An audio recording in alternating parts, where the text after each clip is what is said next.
మరి ఇప్పుడు యాక్టివ్ పాలిటిక్స్లో ఉన్నారు, రోజు పోటీ అయిన చేయడం దానికి కదా. కాని దానికి బయటకు ఇక వస్తున్నారు, చంద్రబాబు నాయుడు తిడుతున్నారు. దండం పెట్టి ఓటు అడుక్కోను, ఓటు అడగను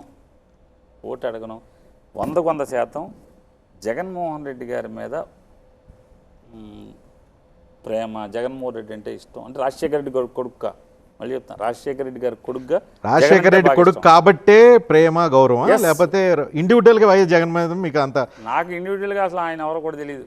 రాజశేఖర రెడ్డి గారు మరణించాకే మొదటిసారి నా జీవితంలో జగన్మోహన్ రెడ్డి తెలుసా లేదా అనేది పాయింట్. రాజశేఖర రెడ్డి కొడుకు కాబట్టే మీకు ఆయన మీద ప్రేమ గౌరవం, లేకపోతే అసలు జగన్మోహన్ రెడ్డిగా అయితే మీకేం లేదా? ప్రేమ మొదలైంది అలాగే, రాజశేఖర రెడ్డి గారి కొడుకుగానే ప్రేమ మొదలైంది.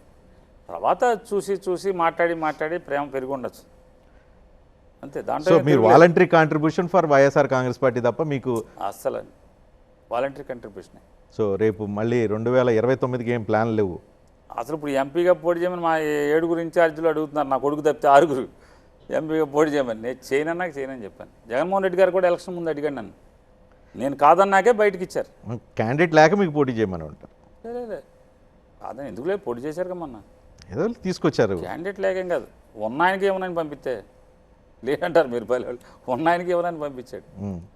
సో చాలా మందిని పంపించాడు బయటికి, 2029 చాలా మందిని పంపించాడు. అందుకే కదా ఓడిపోయింది, 11 సీట్లు వచ్చాయి. చాలా తప్పు. ఇచ్చినప్పుడు ఎట్టగా వీళ్ళే పోటుకెళ్ళానా ఏంటి? అది వీళ్ళే పోటుకెళ్ళానండి. రాజకీయాల్లో మీరు రాజకీయాలు ఎలా ఉండాలో చెప్తున్నారు. రాజకీయాల్లో మోనార్కిజం ఉండకూడదు, రాజకీయాల్లో ఒక పట్టు విడుపు ఉండాలి, వెన్నుపోటు ఉండకూడదు.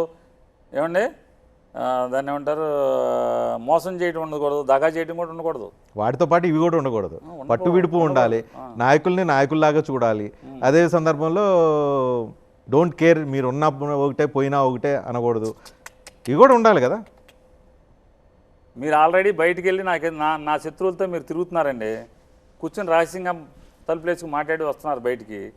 నేనేం చేయాలి మిమ్మల్ని?